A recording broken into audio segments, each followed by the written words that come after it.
ज्या महापुरुषांनी, ज्या महामानवांनी, ज्या क्रांतीवीरांनी आणि ज्या विचारवंतांनी हा भारत एकसंघ करण्याचं काम केलं, त्या तमाम महापुरुषांना, तमाम क्रांतीवीरांना मी प्रथम अभिवादन करतो, वंदन करतो. सन्माननीय विचारवंत, सन्माननीय गुरुजन, इथे उपस्थित सगळे गावकरी आणि माझ्या विद्यार्थी मित्रांनो, आज 26 जानेवारी प्रजासत्ताक दिन, त्या निमित्ताने आपण फक्त आणि फक्त मला भारताचे लोक म्हणून समजून घ्याल ही अपेक्षा करतो. कारण याच दिवशी आपल्या देशाने संविधान अंगीकृत केलं आणि त्या अनुषंगाने माझी भूमिका मांडत असताना बऱ्याचदा भारतीय संविधान म्हणजे काय इथून सुरुवात करतो. मुळात या देशात संविधानाची गरज का निर्माण झाली हे समजून घ्यावं लागेल. काय या देशामध्ये संविधान नव्हतं, एक विधी, एक कायदा या देशात नव्हता. सन 1949 च्या या देशात कायदा होता, पण तो इंग्रजांचा कायदा होता. मग त्या अगोदर या देशात कायदा नव्हता का? इंग्रजांच्या आधी कायदा होता, पण ते वेगवेगळ्या संस्थानिकांचे नियम होते, वेगवेगळ्या राज्यांचे वेगवेगळे नियम होते. मग त्या आधी कायदा नव्हता का? निश्चितच कायदा होता, पण बलूचा कायदा होता आणि तो कायदा क्रांतिवाद ज्योतिबांनी नाकारला होता. तो कायदा छत्रपती शाहू महाराजांनी नाकारला होता. तो कायदा डॉक्टर बाबासाहेब आंबेडकरांनी नाकारला होता. तो कायदा इथल्या तमाम मजुरांच्या हिताचा नव्हता, म्हणून तो राजमान्य नव्हता आणि म्हणून नवीन संविधान निर्मितीची गरज पडली. आणि त्यानंतर घटना निर्मितीची प्रक्रिया सुरू झाली. घटना समितीमध्ये अनेक पदाधिकारी होते, तरी पण एकटा बाबासाहेबांना भारतीय राज्यघटनेचे शिल्पकार का म्हटलं गेलं तर साधं सोपं कारण आहे. मसुदा समितीत बाबासाहेब काम करीत आहेत आणि कशी पद्धत काय असतं की एक सचिवालयातून एक मूर्ती साकारायची असते. जे जास्तीचं आहे ते कमी करून जिथे कमी आहे तिथे बसवावं लागते, तेव्हा घटना मूर्ती तयार होते. ते महत्वाचं काम डॉक्टर बाबासाहेब आंबेडकरांनी केलं आहे. सगळ्या जगाचा अभ्यास करून आर्थिक, सामाजिक, राजकीय, धार्मिक, सांस्कृतिक परिस्थितीला साजेशी अनुरूप अशी घटना तयार करण्याची जबाबदारी डॉक्टर बाबासाहेब आंबेडकरांनी पार पाडली आणि म्हणून त्यांना घटनेचे शिल्पकार म्हणतात.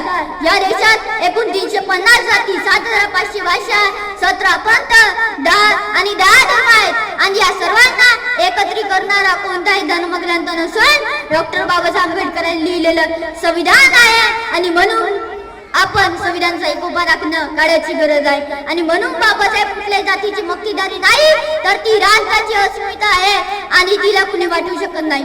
यानंतर पुढे जाऊया तर राजा, मी तुम्हाला राजा का म्हणतोय तर या घटनेनं तुम्हाला राजा बनवलं आहे आणि म्हणून मी तुम्हाला राजा म्हणतोय. तर राजा कशी असेल आपली घटना, जरा आपण आपल्या घटनेची उद्देशिका समजून घेऊया.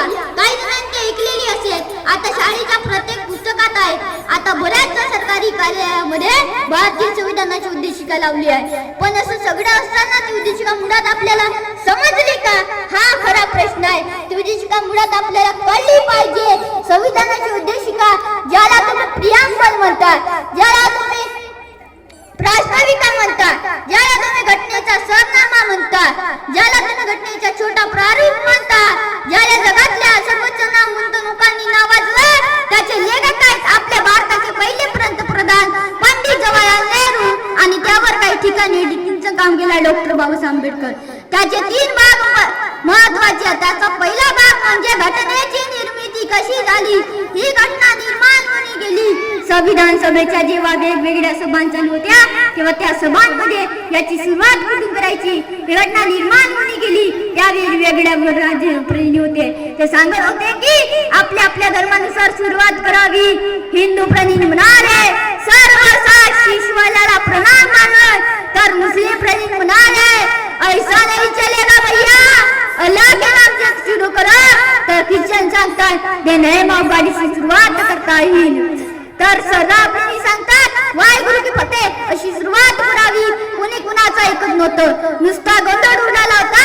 तेव्हा पंडित नेहरू आणि डॉक्टर आंबेडकर विचार करीत आहेत आणि मग आम्ही भारतीय लोक आमच्या प्रती संविधान अगदी समर्पित करीत आहोत. आम्ही भारतीय लोक या देशाची घटना कुठल्या कुठल्याही अल्लाने किंवा कोणत्याही अल्लाच्या प्रदेशाने, गॉडने, ईश्वराने किंवा कुठल्याही अलौकिक शक्तीने तयार केली नसून ते पूर्णतः भारतीय लोकांनी, भारतातल्या लोकांसाठी, भारतातल्या लोकांकडून करून घेतली. आणि म्हणून आम्ही भारताचे लोक अशी सुरुवात झाली, म्हणजेच आम्ही तयार करून घेतलेली घटना, हे आपण समजून घेतलं पाहिजे. या घटनेचं स्वरूप कसे असेल, या घटनेचं स्वरूप फक्त 5 अक्षरावर सांगितलं आहे, ते म्हणजे लोग. सा म्हणजे स्वाभिमान, सा म्हणजे समाजवादी, झा म्हणजे धर्मनिरपेक्ष, ल म्हणजे लोकशाही आणि ग म्हणजे गणराज्य होय. सर्वमचा काय अर्थ काय असेल तर अशी एक यंत्रणा जी बाह्य बंधनापासून मुक्त असेल आणि अंतर्गत सर्वोच्च अधिकार शक्ती असेल.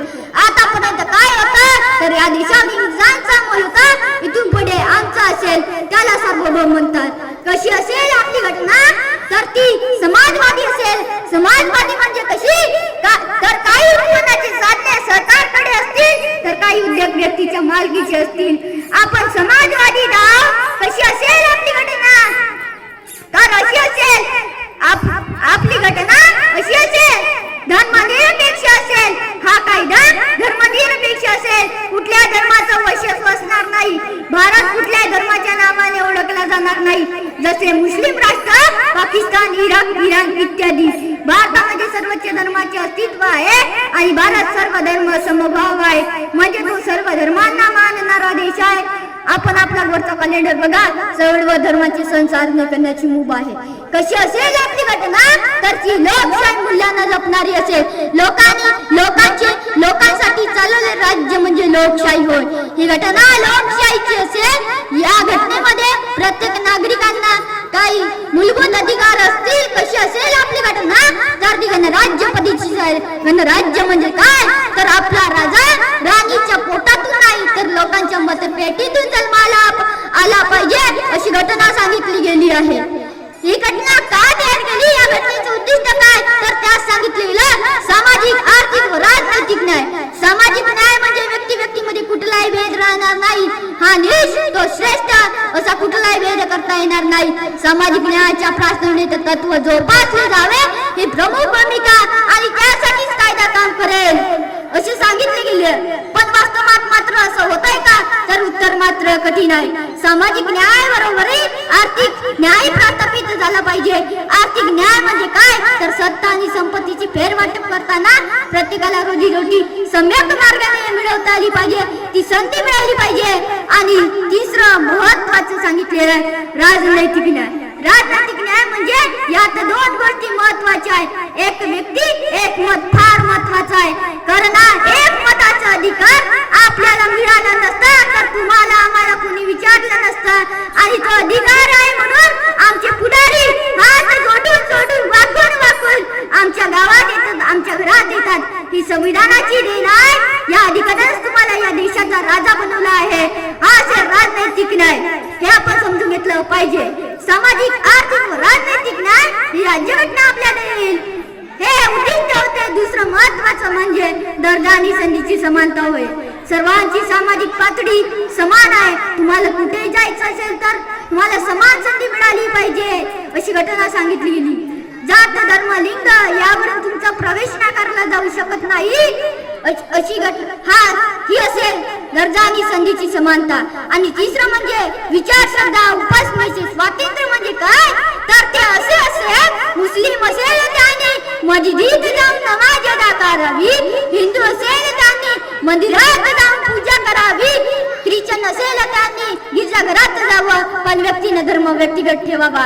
प्रत्येकाला आपल्या धर्मानुसार जगण्याचा अधिकार आहे.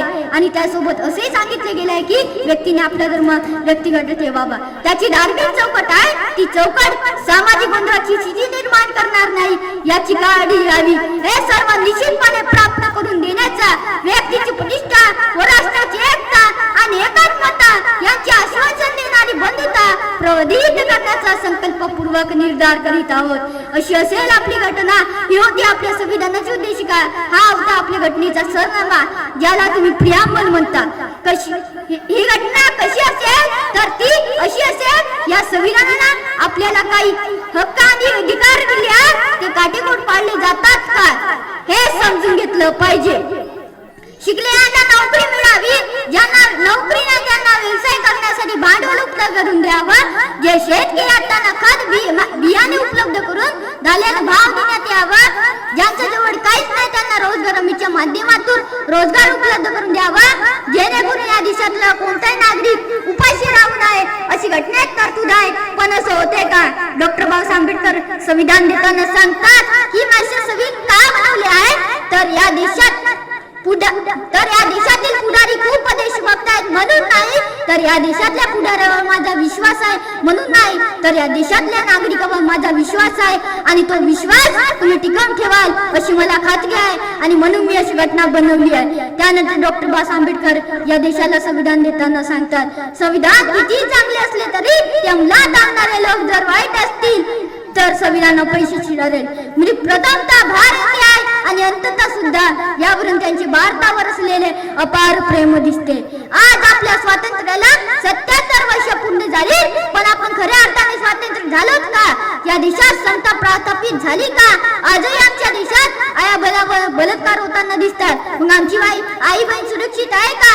आमच्या शाळा, आमच्या अभ्यासाची केंद्र हळूहळू बंद होत आहेत. आमची शाळा फक्त शिकवीत नसून पिढी घडवण्याचे काम करते, ती शाळाच आता बंद होत आहेत. मग उद्याची पिढी घडणार कशी? आणि उद्या ही पिढी घडली नाही तर ही पिढी तुम्हाला कदापि माफ करणार नाही. या घटनेनं आपल्याला मतदानाचा अधिकार देऊन तुम्हाला राजा बनवला आहे, पण मतदार हा खरंच राजा आहे का विचार करावा लागेल. हा राजा तर कधी दारूला तर कधी पैशाला विकतो आहे. मित्रांनो, आपण जेव्हा बटन दाबतो ना तेव्हा विचार करा, कारण तुमचा भविष्याचा प्रश्न आहे, कारण तुमच्या मतावर तुमचं 5 वर्षाचं भविष्य आहे. पण असं होत आहे का?